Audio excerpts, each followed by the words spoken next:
good morning once again. This is your Nitibong Guapo with my cameraman, my companion, Nitibong Choi. Show your face, man. What's up?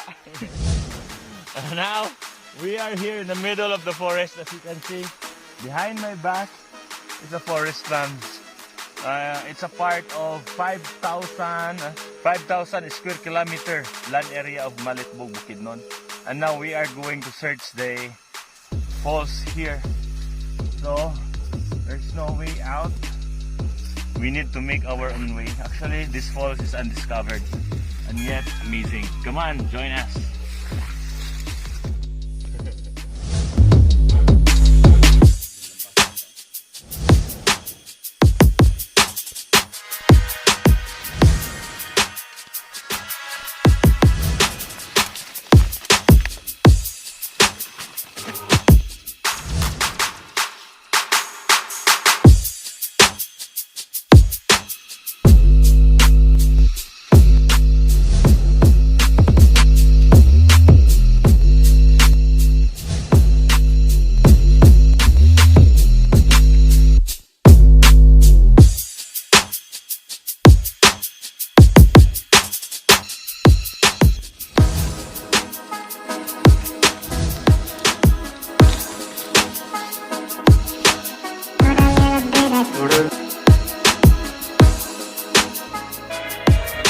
Guys, here in the forest we can find some food just like this.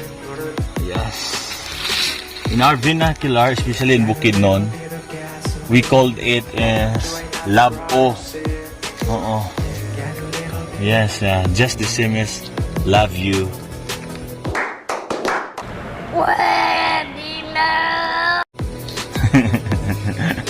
Yeah, we called it labo.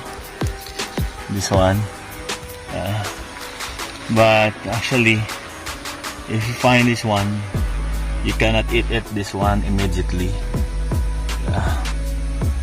This food is not good as you think, because look at the body of this food. It's thorny, very thorny.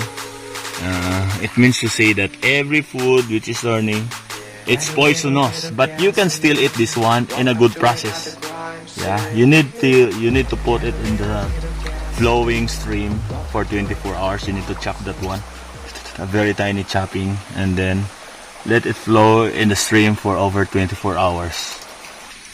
And then let it dry for another, I think, 2 hours, and then you can cook it.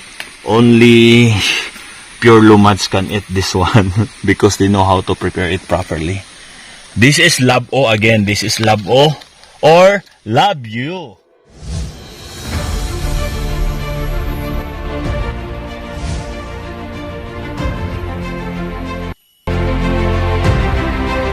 Guys, as we continue our tracks going to the falls, we just noticed a trail.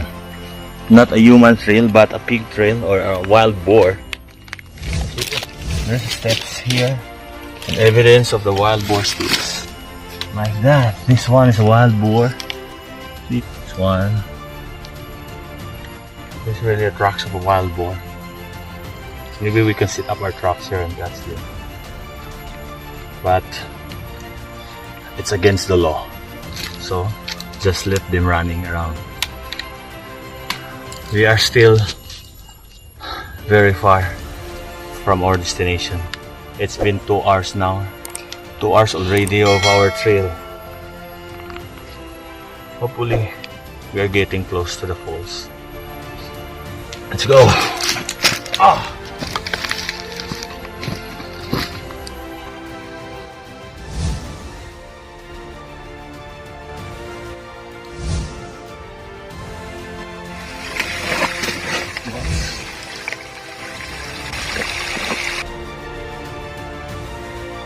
Alright guys, we are getting close to our destination. We just follow these tracks of water, the streams, and then the falls is over down there. Let's go.